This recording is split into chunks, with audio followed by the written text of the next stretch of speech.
വെറും 5 മിനിറ്റ് കൊണ്ട് ഒരു ഈസി റെസിപ്പിയാണ് ഉണ്ടാക്കിയിരിക്കുന്നത്. ആരും സ്കിപ്പ് ചെയ്യേണ്ട, മുഴുവനായിട്ട് കണ്ടോളൂ. ഹായ് ഹലോ ഫ്രണ്ട്സ്, എന്തുണ്ട് വിശേഷം? എല്ലാവർക്കും സുഖമാണല്ലോ അല്ലേ? ഇന്ന് വെണ്ടയ്ക്ക കൊണ്ട് ഒരു അടിപൊളി റെസിപ്പിയാണ് ഞാൻ കാണിക്കാൻ പോകുന്നത്. നല്ല വൃത്തിയായിട്ട് കഴുകി വെണ്ടയ്ക്ക ഞാൻ ഇവിടെ കുറച്ച് നേരം വെള്ളത്തിൽ ഇങ്ങനെ ഇട്ടിട്ടുണ്ട്. ഇനി ഇതിലേക്ക് നമുക്ക് വേണ്ടത് കുറച്ച് കട്ട തൈരാണ്.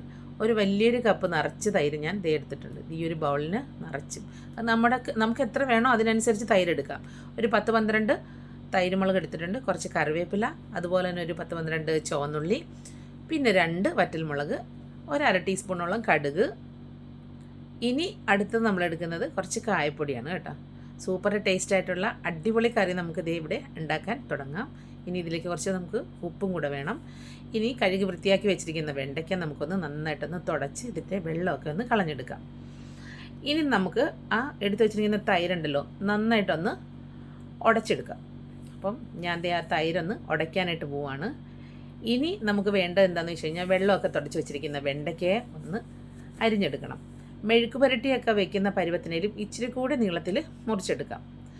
അപ്പോൾ അത് നിങ്ങളുടെ ഇഷ്ടം പോലെ വെണ്ടയ്ക്കയുടെ നീട്ടം എങ്ങനെ കൂട്ടണോ കുറയ്ക്കണോ എന്നുള്ളത് നിങ്ങളുടെ ഇഷ്ടമാണ്. ഞാനിപ്പോൾ എടുത്തിരിക്കുന്നത് ഈ ഒരു പരുവത്തിനാണ്, കാണിച്ചു തരാം. അപ്പോൾ വെണ്ടയ്ക്കയെല്ലാം ഒരു 1/4 കിലോളം വെണ്ടയ്ക്ക ഉണ്ടായിരുന്നു. അതിനകത്ത് ഞാൻ 2-3 മാറ്റി, നാളെ സാമ്പാർ വയ്ക്കാമെന്ന് കൊണ്ട് മാറ്റിയതാണ്. പ്രത്യേകിച്ചും വെണ്ടയ്ക്ക എനിക്കത് ഇഷ്ടമുള്ള സാധനമൊന്നുമല്ല, പക്ഷേ ഇങ്ങനെ എൻ്റെ ഒരു കൂട്ടുകാർ പറഞ്ഞു തന്നപ്പോൾ ഉണ്ടല്ലോ എനിക്ക് ഭയങ്കരമായിട്ട് ഇഷ്ടപ്പെട്ടു. അത് ഉണ്ടാക്കി ഞാൻ നോക്കി ഇതിന് മുമ്പ്, അപ്പോൾ എനിക്ക് ഒരുപാട് ഇഷ്ടപ്പെട്ട് അത് മുഴുവനും ഞാൻ കഴിച്ചത് കൊണ്ട് നിങ്ങളെയും കൂടെ കാണിച്ചു തരാമെന്ന് തോന്നി. ഈസി റെസിപ്പിയാണ്. വെണ്ടയ്ക്കയെല്ലാം നന്നായിട്ട് അരിഞ്ഞെടുത്തതിന് ശേഷം കുറച്ച് എണ്ണ ഒഴിച്ച് വെണ്ടയ്ക്കയെ നമ്മൾ അതിനകത്തിട്ടിട്ട് ഒരല്പം ഉപ്പ്, ഒരല്പം ഒരു പിഞ്ച്, ഒരു നുള്ളുപ്പ് ഇട്ട് കൊടുത്തിട്ടുള്ളൂ. വറുക്കുമ്പോൾ വെണ്ടയ്ക്കകത്ത് പിടിക്കാൻ വേണ്ടിയിട്ടാണ്.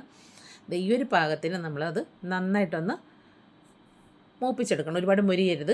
ഇനി അതിലേക്ക് നമുക്ക് ആ എടുത്ത് വെച്ചിരിക്കുന്ന തൈരുമുളകുണ്ടല്ലോ അതും കൂടി ഇട്ടൊന്നുകൂടെ നന്നായിട്ടൊന്ന് വഴറ്റിയെടുക്കാം.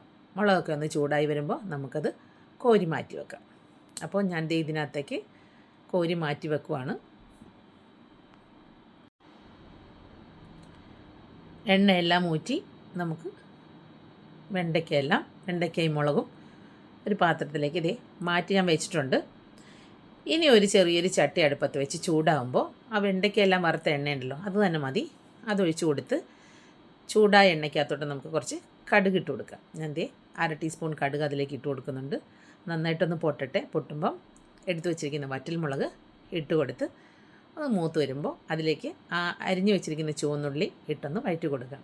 ചുവന്നുള്ളി ഒരുപാട് മൂക്കണമെന്നൊന്നുമില്ല. ഇനി ചുവന്നുള്ളി ഇല്ലെങ്കിൽ സവാള ഇട്ട് കൊടുത്താലും മതി. പക്ഷേ എൻ്റെ ചുവന്നുള്ളി മൂത്ത് പോയി കേട്ടോ. അതിലേക്ക് കുറച്ച് കറിവേപ്പിലയും കൂടെ ചേർത്ത് ഞാൻ നന്നായിട്ടൊന്ന് ഇളക്കുന്നുണ്ട്.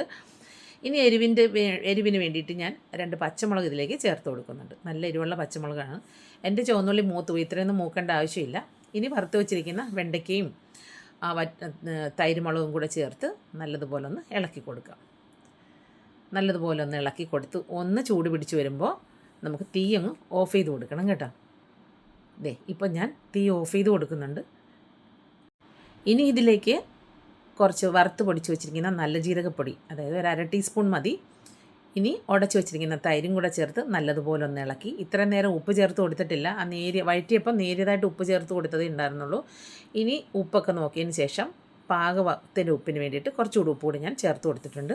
അതൊക്കെ നിങ്ങളുടെ ഇഷ്ടമാണ് കേട്ടോ, എത്ര ഉപ്പ് വേണം എന്നുള്ളതൊക്കെ. ഇനി കുറച്ച് കായപ്പൊടിയും കൂടെ ചേർത്ത് നന്നായിട്ട് ഇളക്കിയതിന് ശേഷം ഒന്നുകൂടെ തീ കത്തിച്ച് നേരിയതായിട്ടൊന്ന് ചൂട് പിടിക്കുമ്പോൾ നമുക്ക് ഇറക്കി വയ്ക്കാം. ഇപ്പം ഇത്രയും ലൂസായിട്ട് കിടപ്പുണ്ട്. കുറച്ചുകൂടെ കഴിയുമ്പോൾ ഇത് കുറച്ചുകൂടി തിക്കാവും. കണ്ട നല്ല അടിപൊളി വെണ്ടയ്ക്ക തൈരുമുളക് കറി റെഡി ആയിട്ടുണ്ട്.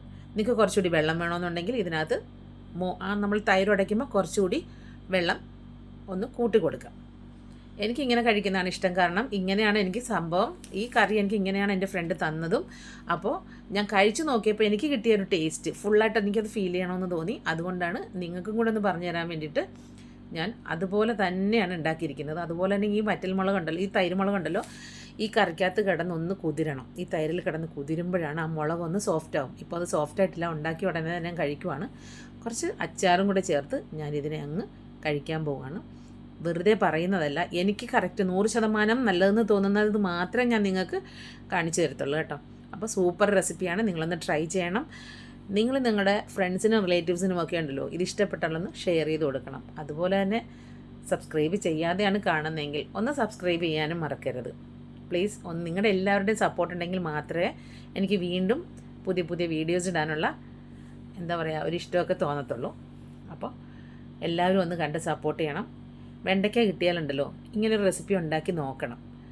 വെണ്ടയ്ക്ക ഞാൻ മുമ്പ് കഴിക്കത്തില്ലായിരുന്നു. വെണ്ടയ്ക്കയുടെ വഴുവഴുപ്പ് കാരണം കൊണ്ട് ഞാൻ കഴിക്കത്തില്ലായിരുന്നു. ഇത് എനിക്ക് ഭയങ്കരമായിട്ട് ഇഷ്ടപ്പെട്ടു.